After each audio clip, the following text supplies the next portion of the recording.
Bismillahirrahmanirrahim. Assalamualaikum warahmatullahi wabarakatuh. Alhamdulillahilladzi anara al-wujuda bi maulidi sayyidi waladi adnan wa ja'alahu khatamal anbiya'i ila jami'il insi wal jan wa faddalani lahu ala sa'iril adyan wa ashhadu an la ilaha illallah wahdahu la syarika lah al-malikul mannan wa ashhadu anna sayyidana Muhammadan abduhu wa rasuluhu al-mustafa afdalul anam wa misbahul dhalam wa rasulul malikul a'lam wa ala alihi wa ashabihil kiram wa sallama tasliman katsira ila yaumi istifham. Qala Allah ta'ala fi ahkamil ahkam. A'udzu billahi minasy syaithanir rajim. Bismillahirrahmanirrahim. Qalu ya wailana man ba'athana min marqadina hadza ma wa'ada ar-rahmanu wa sadaqal mursalun wallahu a'lam bimuradih. Hadirin jamaah, bapak-bapak, ibu-ibu ta'lim subuh rahimakumullah, bil khusus para orang tua dan juga bapak-bapak haji, ibu-ibu, hadirin wal hadirah rahimakumullah. Puji syukur marilah sama-sama senantiasa kita panjatkan kepada Allah yang Maha Ghafur, yang dengan karunia nikmatnya alhamdulillah kita masih dapat melakukan puasa sholat subuh berjamaah di penghujung bulan Ramadan tahun 1446 Hijriah. Mudah-mudahan puasa yang kita lakukan dari awal Ramadan dan puasa-puasa tahun yang lalu senantiasa oleh Allah Subhanahu wa taala ibadah kita, rangkaian ibadah kita diterima oleh Allah Subhanahu wa taala. Salawat dan salam mudah-mudahan selalu senantiasa tercurahkan ke junjungan alam Nabi besar kita Muhammad sallallahu alaihi wasallam, Nabi akhir zaman yang telah membawa rahmat, risalah dan juga amanahnya kepada kita semua, sehingga dengan agama yang Rasul bawa, kita semua bisa menuju kepada jalan hidayah taufiknya daripada Allah Subhanahu wa taala. Bapak-bapak, ibu-ibu hadirin rahimakumullah, marilah sama-sama kita lanjutkan ta'lim kita kitab tafsir Yasin ayat 52. Qalu ya wailana man ba'athana min marqadina. A'udzu billahi minasyaitonir rajim. Bismillahirrahmanirrahim. Qala al-musannif rahimahullahu taala wa nafa'ana bihi wa bi ulumihi fid dharain. Kata Allah dalam Al-Qur'an dalam surah Yasin, qalu ya wailana man ba'athana min marqadina hadza ma wa'ada ar-rahman wa sadaqal mursalun. Qalu, mereka berkata, ya wailana, celakalah kami semua. Man, siapa, ba'atha yang telah membangkitkan, nah kepada kami semua mimmar qodina dari tempat tidur kami. Qala Ubay bin Ka'ab, maka berkata Ubay bin Ka'ab, ini Ibnu Abbas dari Sayyidina Ibnu Abbas, innama yaquluna, sesungguhnya para makhluk berkata, hadza hina anna Allah Ta'ala, ketika Allah Ta'ala rafa'a, telah menghilangkan Allah al-'adzaba, terhadap siksa, an ahlil 'adzab, dari orang yang mendapatkan azab, bainan nafkhataini, di antara dua tiupan. Fayarquduna, maka mereka tertidur, fi kuburihim, di kubur-kubur mereka.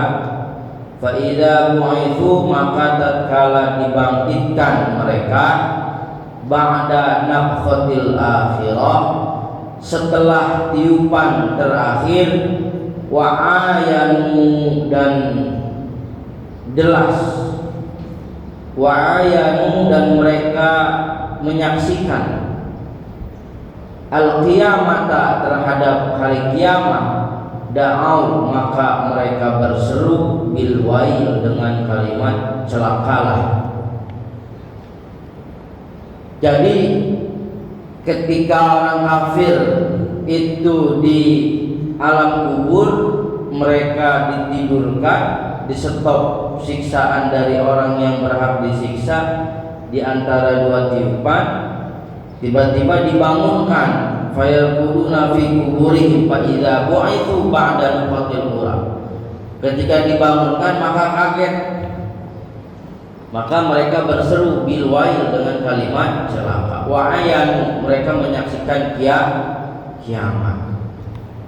Wa qala, dan berkata ahlul ma'ani, innal kuffara, sesungguhnya orang-orang kafir, idza ayanu, di mana mereka menyaksikan, fi jahannam, di neraka jahannam, anwa al-adab, macam-macam siksaan. Wasara, maka jadi apa adabul qabri, adab kubur, fi janbi adab jahannam, disandingkan dengan siksa neraka jahannam.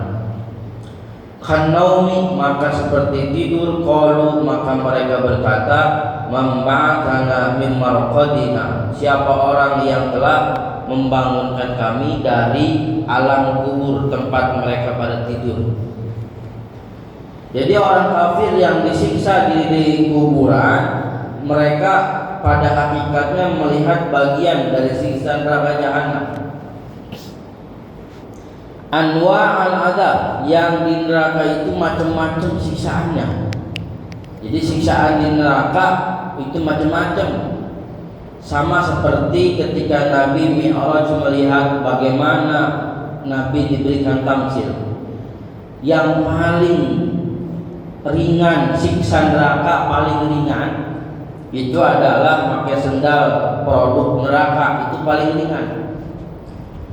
Produk neraka pakai sendal tapi produknya dari neraka, itu adalah siksa yang paling ringan.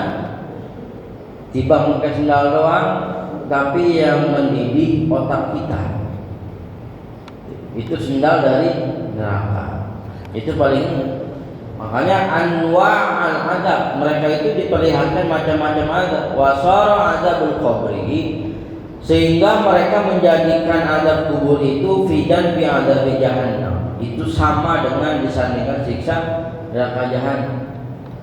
Itu maka ketika dibangunkan dari tempat kuburnya, berarti dia akan mendapatkan siksa yang lebih dahsyat dari alam kubur. Makanya mereka berkata, ya wailana, celaka kami semua. Jadi ini membicarakan tentang alam kubur dan alam akhirat.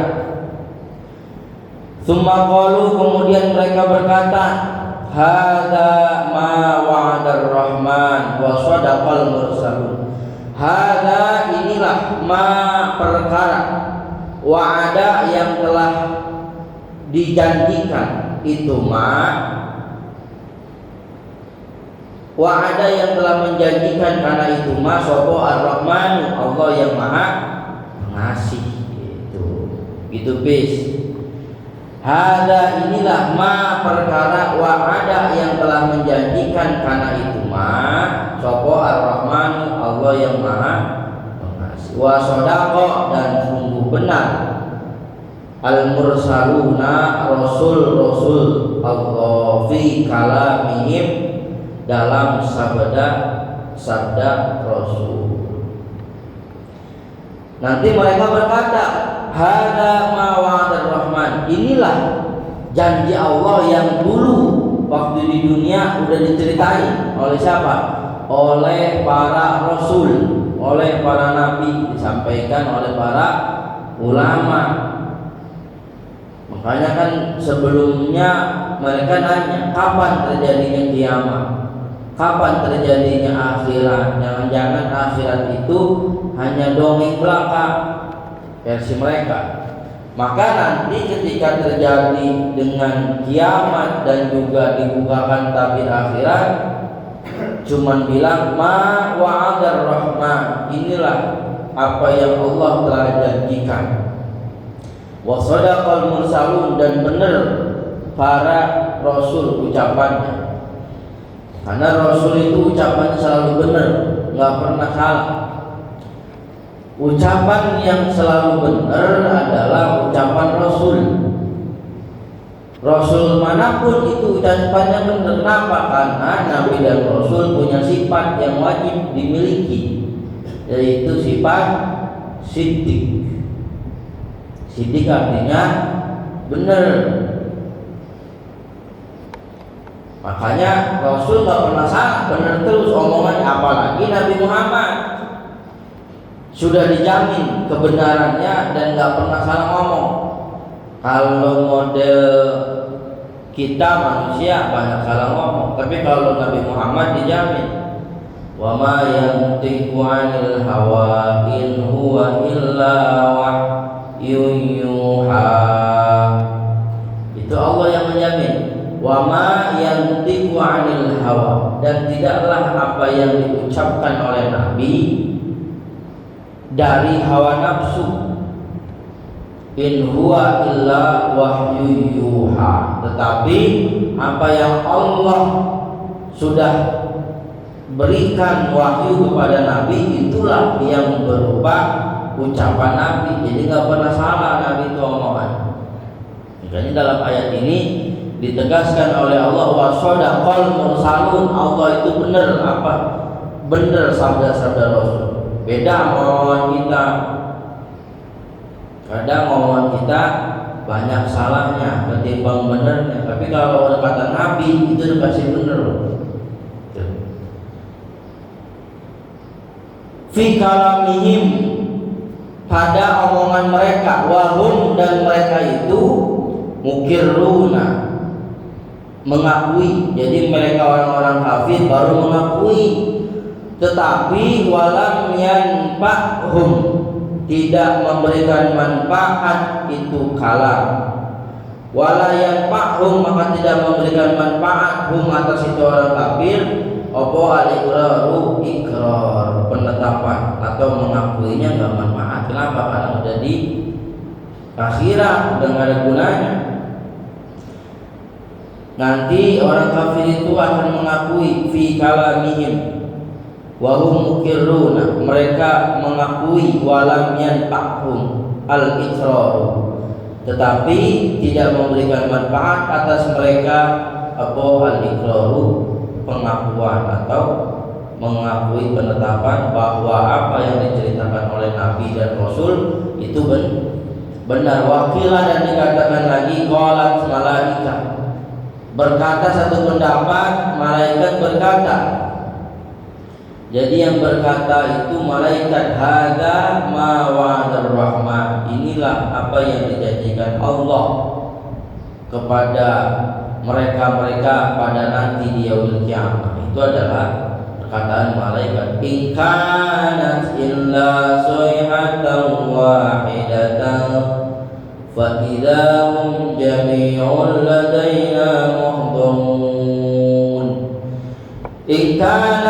illa soihatan wahidatan, tidak ada bagi mereka illa soihatan wahidatan, kecuali satu teriakan saja. Fa'idahum, maka tiba-tiba mereka jami'un, berkumpul, ladaina muhdharun, berkumpul di hadapan kami. Tidaklah adalah teriakan itu selain sekali teriakan saja. Fa'idahum, maka tiba-tiba mereka semua orang-orang kafir jami'un, dikumpulkan, ladaina muhdharun, ada di hadapan kami. Ai makana tidak ada sesuatu pun, hurujuhum yang keluar dari mereka, minal kuburi, dari kubur, illa bisoihatin wahidatin, kecuali dengan satu teriakan saja, min Israfila, dari malaikat Israfil. Jadi nanti malaikat Israfil nyium sangkakala sekali doang untuk mengumpulkan manusia, semuanya kumpul.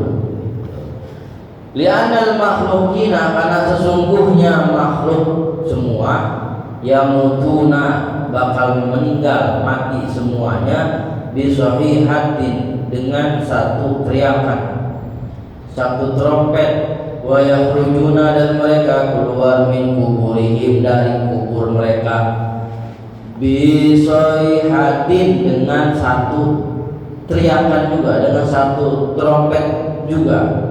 Wa yajma'una, maka dikumpulkan mereka semua, kulum, kedesnya mereka semua, indana, di hadapan kami, kata Allah, lil hisab, untuk dihisab atau diinterogasi. Baik, bila maka dikatakan lima, qala Allah subhanahu wa ta'ala, lima, mengapa? Qala, bersabda Allah subhanahu wa ta'ala, jami'un, dikumpulkan, ladaina muhdharun, di hadapan kami, walaisa, bukankah, lil kufari, bagi mereka orang-orang kafir, kurbun, dekat, indallahi ta'ala, kepada Allah ta'ala. Ada pertanyaan, mengapa Allah mengumpulkan mereka, orang-orang kafir? Bukankah orang kafir itu enggak dekat dengan Allah, kenapa dikumpulkan? Ujibu, maka dijawab, bi annal murada, karena sesungguhnya yang dimaksud minal qurbi, dari kedekatan, qurbul hisab, yaitu maksudnya dekat untuk dihisab, wal adab, dan dekat untuk mendapatkan siksa. La qurbul karomah, bukan dekat karena kemuliaan, wal ihsan, dan juga bukan dekat karena kebaikan. Yakni tegasnya rufi'at, diangkat, apa al-wujubu, hijab penghalang tabir, al-wasitatu, yang menjadi perantara, bainallah, antara Allah, wa baina ibadi, dan di antara hamba-hamba Allah, wa yas'alu,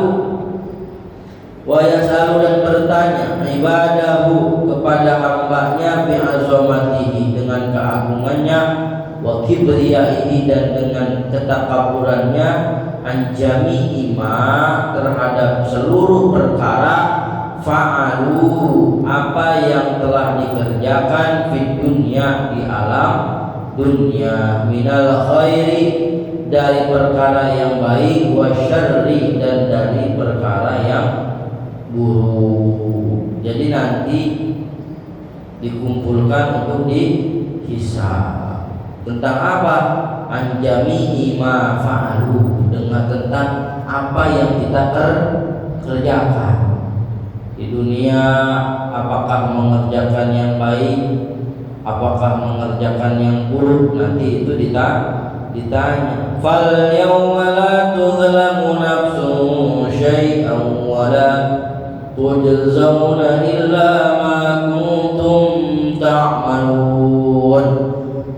Ayat 54 kata Allah, fal yawma la tuzlamu nafsun syai'an wa la tujzauna illa ma kuntum ta'malun. Fal yauma, maka pada hari ini, la tuzlamu, tidak akan ada yang dirugikan, nafsun salah seorang juga, salah satu jiwa juga, syai'an sedikit pun. Jadi kata Allah, hari ini tidak ada yang dirugikan, nafsu salah seorang diri, jiwa kita, syai'un sedikit pun. Wala tujzauna, dan kami tidak akan pernah membalas, illa ma kuntum ta'malu, illa ma, kecuali perkara, kuntum yang ada kalian semua, ta'malun telah mengerjakan itu perkara. Jadi kata Allah, nanti hari ini di alam akhirat tidak akan ada yang dirugikan sedikit pun, dan kami akan membalas sesuai dengan perkara yang telah kita kerjakan. Kalau kita ngerjain nanam jelek, maka nanti di akhirat kita panen kejelekan. Kalau di dunia kita nanam bagus, maka nanti di akhirat kita akan panen kebaikan. Fal yawma la tuzlamu nafsun syai'a wa la tujzauna illa ma kuntum ta'malun. Kalau di dunianya sering datang ke masjid, di dunianya sering kumpul sama orang-orang soleh, di dunianya sering mendengarkan kaul ulama, nasihat ulama, maka hatinya tidak menjadi keras. Tafsirannya, li'anna Allah Ta'ala, sesungguhnya Allah Ta'ala khalaqa, menciptakan Allah Bani Adam, ke Nabi Adam. Itu apa?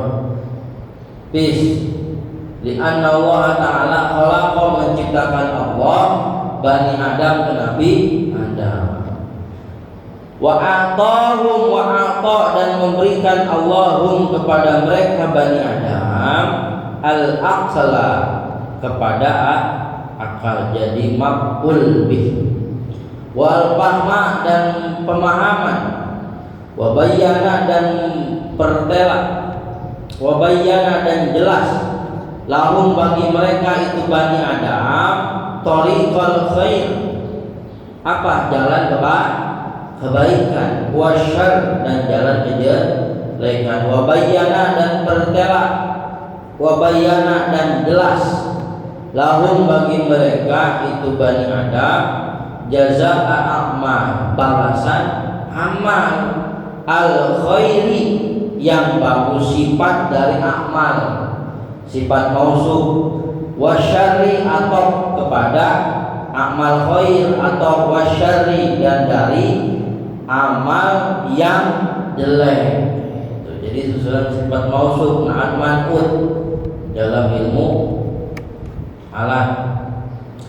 Li'anna Allah, karena sesungguhnya Allah Ta'ala la yazlimu, tidak akan zalim Allah Ta'ala an-nasa, hak manusia, syai'an, sedikit pun. Jadi kata Allah begini, sesungguhnya Allah menciptakan kita manusia Bani Adam itu bukan main-main gitu. Maka dalam ayat lain, tidaklah aku menciptakan manusia ini abasa, main-main, enggak. Allah nyiptain kita manusia, maka Allah ngasih kita yang pertama, wa a'tahumul aqla, Allah ngasih kita akal. Akal ini salah satu karunia Allah yang sangat besar, sehingga yang membedakan kita dengan hewan itu adalah akal.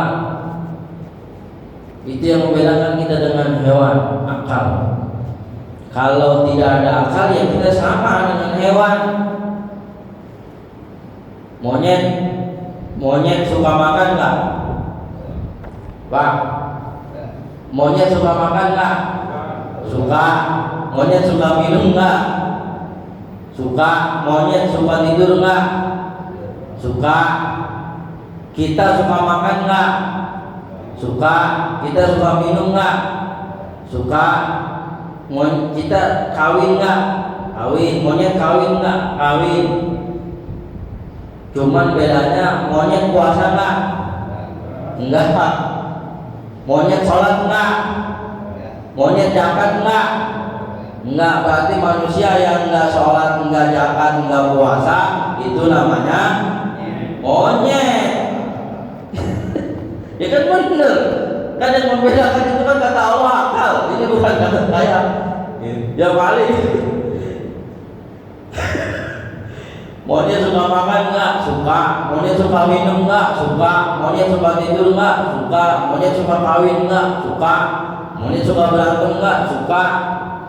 Kita manusia suka makan nggak? Suka. Suka tidur nggak? Suka. Suka minum nggak? Suka. Suka kawin nggak? Suka. Suka berantem nggak? Suka. Cuman seterusnya monyet puasa nggak? Enggak. Monyet sholat nggak? Enggak. Monyet zakat nggak? Enggak. Berarti manusia yang enggak sholat, enggak puasa, enggak zakat sama dengan monyet. Itu makanya kata ulama tafsir di sini benar. Apa kata ulama tafsir? Wa atahumul aqla, wa atahumul aqla. Maka Allah itu ngasih akal. Sehingga ada yang menarik. Ini sebenarnya sih nggak boleh disampaikan, cuman ya gimana ya? Ada yang menariknya gimana? Di dalam bahasan usul fikih, di dalam bahasan tauhid, di dalam bahasan keimanan, yang pertama menjadi hukum di dalam agama Islam itu orang-orang Jabariyah yang di bawah pemahaman Qadhi Abdul Jabbar itu menjadikan pertama sumber hukum itu bukan Al-Quran, Pak. Sebenarnya sih nggak boleh disampaikan, takutnya nanti malkeder. Orang-orang Jabariyah, Qadhi Abdul Jabbar yang menjadikan sumber pertama di dalam hukum Islam itu bukan Al-Quran. Pertama, bukan apa? Akal. Qadhi Abdul Jabbar dalam bahasa usul fikih itu tidak menjadikan Al-Quran sebagai sumber pertama, tapi yang menjadi sumber pertama pengikut Jabariyah di bawah pimpinan Qadhi Abdul Jabbar itu adalah akal. Karena kita pemahamannya Ahlus Sunnah wal Jamaah, ini biar lempeng.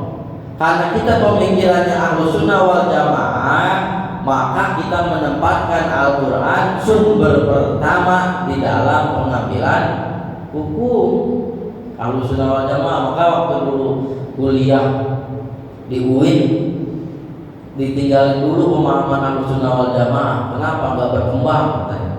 Habis pemahamannya itu terus Al-Quran itu sebagai sumber pertama.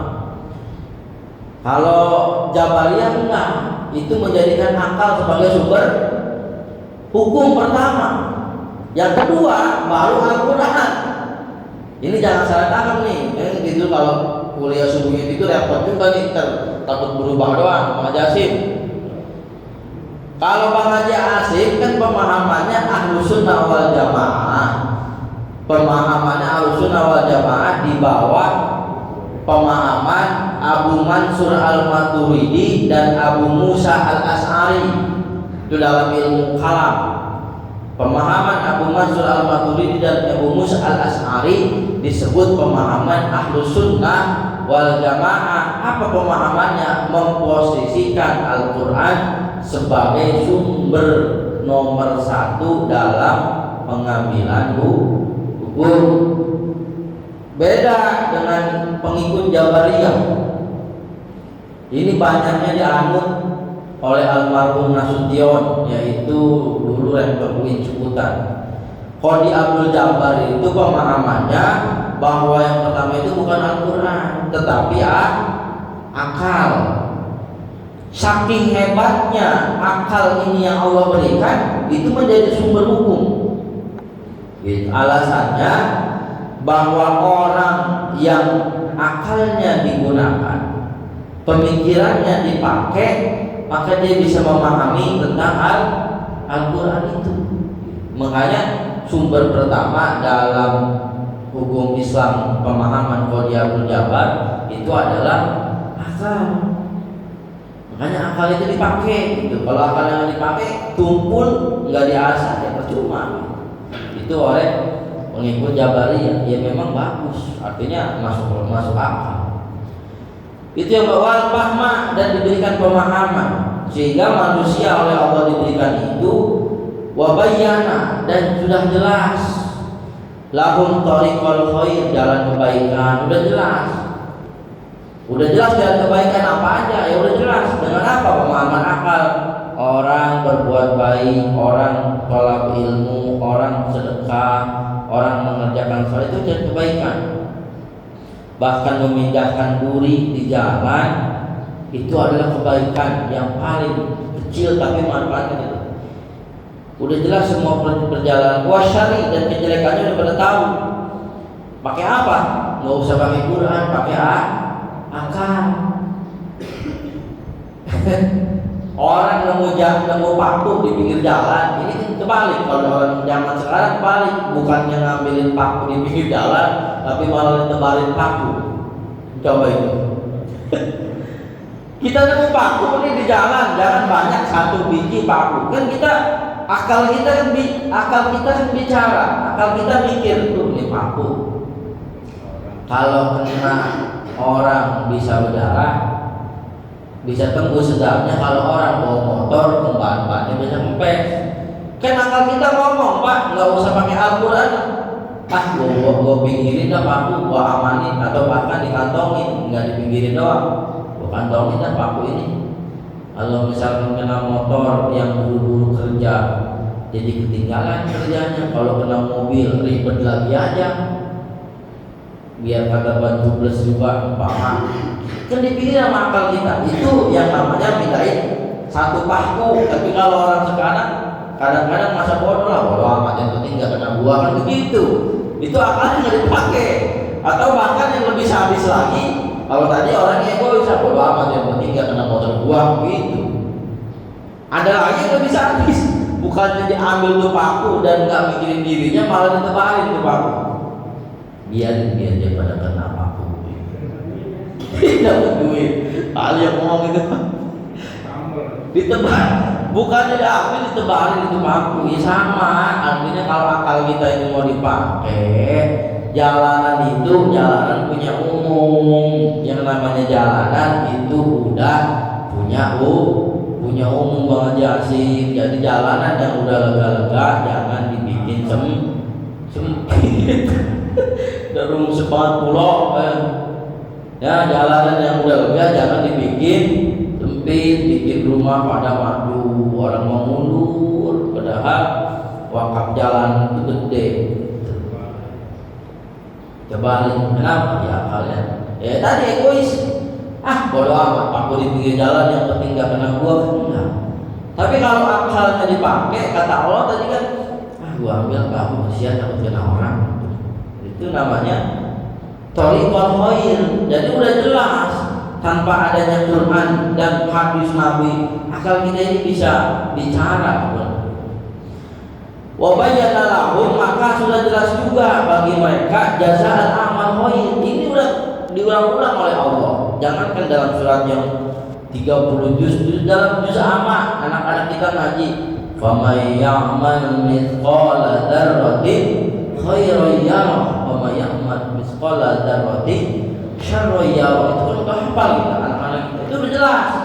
Makanya nanti di yaumul kiamah orang pada nyesel buat dulu enggak berbuat baik, nyesel buat enggak begini. Qala ta'ala, tuh ada di sini juga. Qala ta'ala, maka berfirman Allah Ta'ala, faman, siapa orang yang berbuat itu mithqala dzarratin, seberat biji dzarrah, khairan, satu kebaikan, yara, maka bakal melihat itu siman, hu ing atase itu khair. Waman dan siapa wong yang beramal itu mithqala dzarrah, seberat biji dzarrah, syarron, kejelekan, ya maka bakal melihat itu orang terhadap itu syarron. Itu surat Al-Quran. Waktu dan berbeda pendapat al ulama fi makna yaum dengan kata yaum. Fal yaum fi istilahil munajjimin, dalam istilah perbintangan zamanun mumtaddun, zaman yang membentang baina tulu'in nisfil jirmi, dari masa terbitnya separuh bisik, minasyamsi dari matahari, wa ghurubiha dan tempat terbenamnya matahari. Qala Abu Hamid Al-Asbahani, berkata Imam Abu Hamid Al-Asbahani fi kitabil wujuh wan nadhair, dalam kitab wujuh nadhair, innal yauma, sesungguhnya hari alladzi dzukira, yang ditutur atau yang disebutkan fil Quran, ala arba'ati awjuhin, ada 4 bentuk penyebutan hari. Pertama, awwalu ahadu ayyamus sanah, yaitu hari dalam arti 1 tahun, sebagaimana firman Allah, khalaqa, menciptakan Allah as-samawat, terhadap langit, wal arda, dan bumi, fi sittati ayyam, yaitu dalam 6 masa. Yang kedua, wasani ahadu ayyamil akhirah, yang dimaksud dengan hari adalah hari akhirat. Kama qala Allah Ta'ala, sebagaimana firman Allah Ta'ala, fi yaumin kana miqdaruhu khamsina alfa sanatin, fi yaumin, maka dalam 1 hari, kana miqdaruhu, ada itu kadarnya, khamsina alfa sanatin, kurang lebih 50.000 tahun. Jadi 1 hari di akhirat kurang lebih kadarnya itu 50.000 tahun. Jadi lama, 50.000 tahun 1 hari dengan alam dunia. Wal muradu bil miqdar, dan yang dimaksud dengan kadar nuzul Jibril, turunnya malaikat Jibril, wa su'uduhu, dan naiknya malaikat Jibril ila makani, ke tempatnya malaikat Jibril. Wasalisu, dan pendapat yang ketiga, yaumul qiyamah, bahwa disebut dengan kalimat al-yaum itu adalah hari kiamat. Al-yauma, yaitu hari, nahtimu, kami menutup, ala afwahihim, atas mulut-mulut mereka. Al-yauma nahtimu ala afwahihim. Dan yang terakhir, wa rabi'u, pendapat hari yang keempat, wa atu haqqahu yauma hasadi, yaitu hari di mana memetik hasil panen dengan dikeluarkan zakatnya. Wa dzukira, dan ditutur bi khulasati tafsir, dalam khulasah tafsir, annal yauma, sesungguhnya hari, bi maknal waqti, yaitu dengan artian masa. Sawaun kana, sama saja, lailan, mau itu malam, au naharon, atau siang. Wal muradu, dan yang dimaksud minal yaum, daripada hari ini, la yaumun, tidak ada hari bi ainihi, dengan jadiannya itu hari, li'anna fi zamanil hasyri, karena sesungguhnya di waktu dikumpulkan nurus syamsi, ada cahaya matahari, yang memberikan manfaat. Kalau Allah Ta'ala, idza syamsu kuwirat, apabila matahari itu digulung. Warwiya, dan diriwayatkan, anna rajulan, wallahu a'lam bishawab, warwiya anna rajulan, wallahu a'lam bishawab. Mudah-mudahan apa yang kita bahas pagi hari ini menjadi sebuah penambah keimanan dan ketakwaan kita kepada Allah Subhanahu wa taala, dan makin mempertebal kita untuk meyakini dan mengimani akan adanya hari akhirat. Itu saja barangkali yang dapat saya sampaikan, dan tersambung pada esok hari. Kurang lebihnya mohon dibuka pintu maaf yang sebagainya. Assalamualaikum warahmatullahi wabarakatuh.